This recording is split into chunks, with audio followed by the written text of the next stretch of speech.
So there I was, sitting in my apartment in Washington, D.C., and I was bawling my eyes out.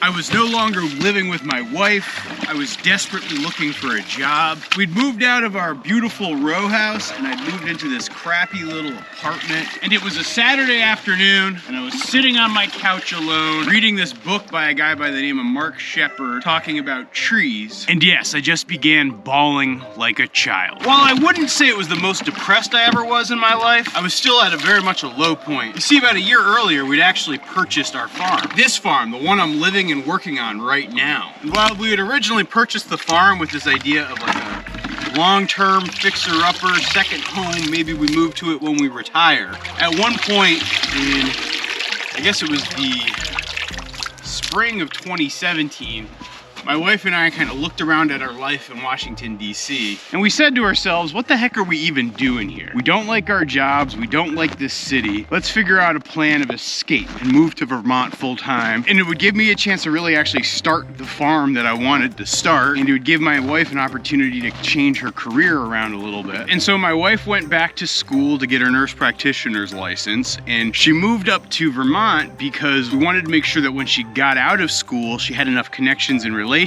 that she could immediately start working. And if she was up here, it would mean that she would be able to do like her internships and practice work all at clinics in our area, making it easier to get a job when she was finished. And so in the summer of 2017, she moved up here to the farm, and I moved out of our house and put it on the market and moved into this crappy apartment. And I know there's probably folks listening to this saying, oh wow, look at that first world problem. You didn't live at your second home yet, or you didn't live at your second home fast enough. Boo-hoo, poor you. And yes, that is 100% a fair criticism of me, but I'm just trying to tell you how I felt at the time. And that sense of sadness and self-pity was exactly how I felt. Hey girl, how's it going?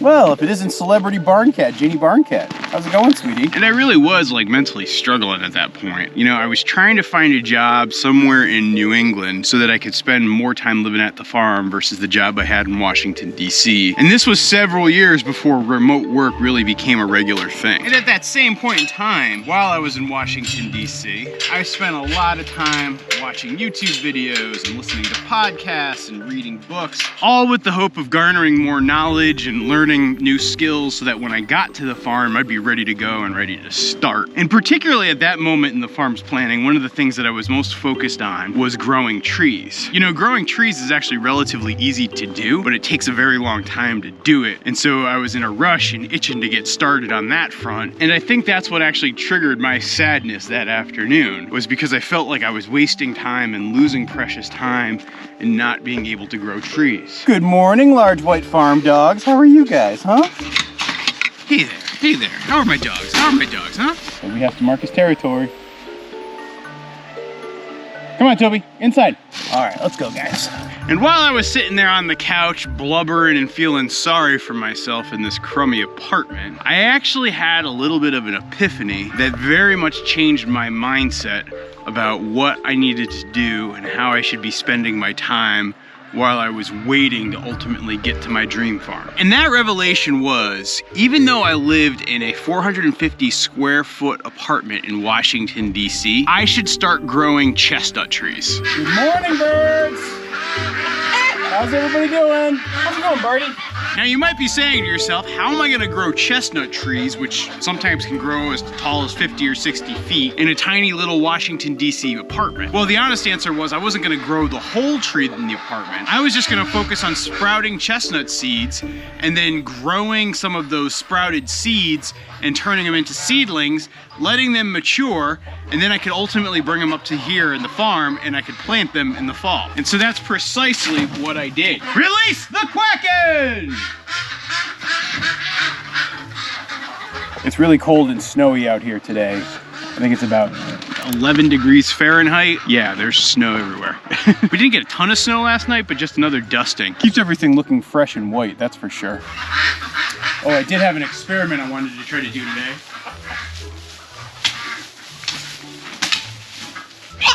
So I have Black Francis here, and I want to mount one of our tiny little cameras on him today.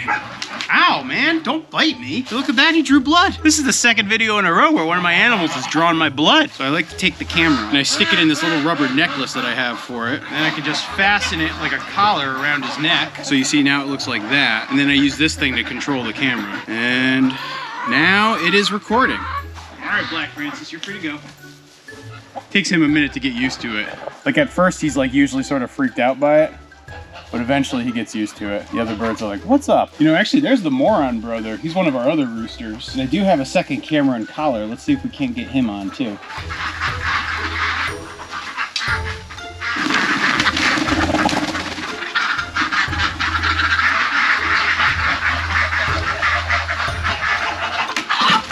Easy, pal, easy. Try to get your collar on, hang on. He is a really pretty rooster, I will say that. He's got a little bit of frostbite though on his comb. It's one of the downsides to having the Bielenfelder chickens. They have kind of a larger comb on their head, and that leads to a little bit more likelihood of frostbite. And that he's looking pretty good. And now we'll use our other controller to turn it on, and it looks like we're going, buddy. All right, let's see what adventures both the moron brother and Black Francis get up to. We'll check back in with them later. Abby, leave it. Good girl. Good girl. I've been trying to get the geese to lay eggs in a certain spot, but Abby seems to like to pick this one up. But she's learned the leave it command very well. So she's a very good girl. Good girl. So I was listening to a podcast the other day from my good friend Jessica Sowards over at Roots and Refuge Farm. Back then for me, whenever I was in that longing phase, I read and soaked up absolutely everything that I could, and I had to muster the bravery to keep dreaming when it felt as far away as the moon. Many of you have probably heard over and over from me, if you've been around, turn your waiting room into a classroom, and it was out of that season that that idea was born for me. And this incident with me and the trees happened back in 2017, long before I'd ever met Jess or knew who she was or heard that expression before. But whenever I hear her say that, it completely rings true with me in terms of an idea or concept. And I feel like that's exactly what I was doing in my tiny little Washington, D.C. apartment, trying to grow a forest. And I think about my mindset back in 2017, and it's 100% true, that I was living in a tiny apartment and desperately wanting to grow a forest. And so when you're in that situation, you improvise. So before I started planting all my chestnuts in buckets and burying them underground to sprout them like I do today, my first attempts at sprouting chestnut trees, they actually involved using the refrigerator. You see, chestnut seeds and a lot of other tree seeds require like what's called cold stratification. It's where like you get the seed cold, and over a period of time, when it reaches that certain temperature for the certain right amount of time, it's gonna actually start sprouting. And it's basically just like, you know, the winter time right now would be dormant because it's too cold.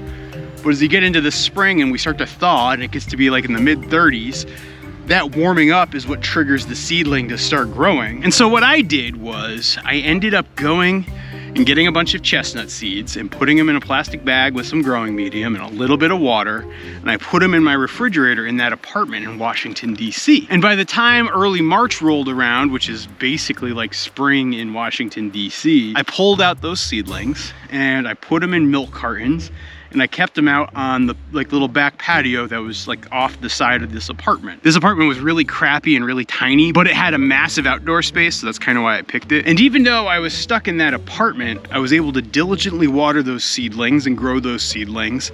And when it came time to finally move up here to Vermont, I took those seedlings with me. And a lot of those seedlings I actually planted up here in the permaculture orchard as replacement trees from some of my first year trees that had died off. So for example, if I actually go to this chestnut tree right here, this chestnut tree was sprouted by me in Washington, D.C. Here it sits today. It's maybe about 14 feet tall. And whenever I look at this specific tree, because it's one of the few that like completely survived and is thriving out here, it always reminds me of just how sad and desperate I was at that time, sitting on my couch when I started crying when reading the Mark Shepard book. Because what I wanted to do was grow trees. And now I fast forward like 6 years later, and here I am looking at one of those same trees, and it's probably gonna produce chestnuts this year. And this tree right here, it makes me appreciate just how far I've come and just how much the farm's grown and just how absolutely grateful I am to be living the life I'm living right here, right now. And it's such a great reminder of that fact to me. And as valuable as it is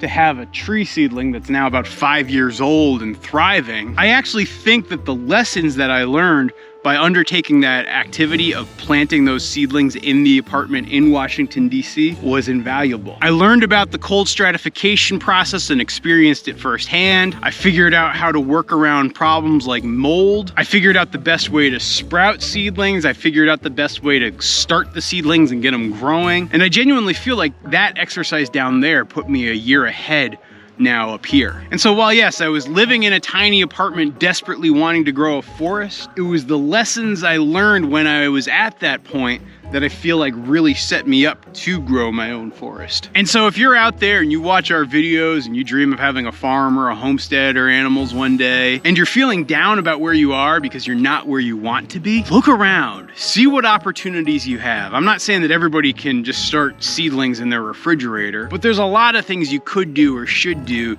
to help prepare you for the life that you ultimately want, because it's not as easy as you think to just jump right into it. It's not like something magical happens when you go from living in Washington, D.C. to here. You're still that same person, you still have the same skill set, everything about you is the same, only the place you're in is really different. And so it's really about you transforming yourself, and that transformation doesn't have to take place just when you get to the place you want to be at. It's even better if you can do it and ramp up to it and build towards it and learn skills and grow long before you even get here. So like Jess says, make your waiting room your classroom. Isn't that right, doggy dogs? The dogs are super happy to be out here. They love the deep snow. You can see Toby's marking his territory over there. All right, let's go walk back. These guys are gonna probably start playing with each other. The snow is actually rather deep out here. Like this drift here is probably about 18 inches or so. Of course, if you're going off of what we should have this time of year, we should easily be well past 3 feet. Because we've had such warm times and had so much snow melt, yeah, we're not even close to that. Come on, dogs, let's go inside. Actually, where I'm walking right now is a little bit more of a beaten path. That's because this is the dog path. They like to go walk the fence line on the regular, so that's what you see right here.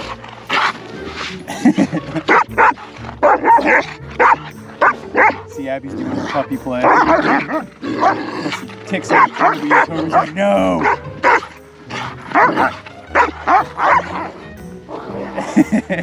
I love those dogs.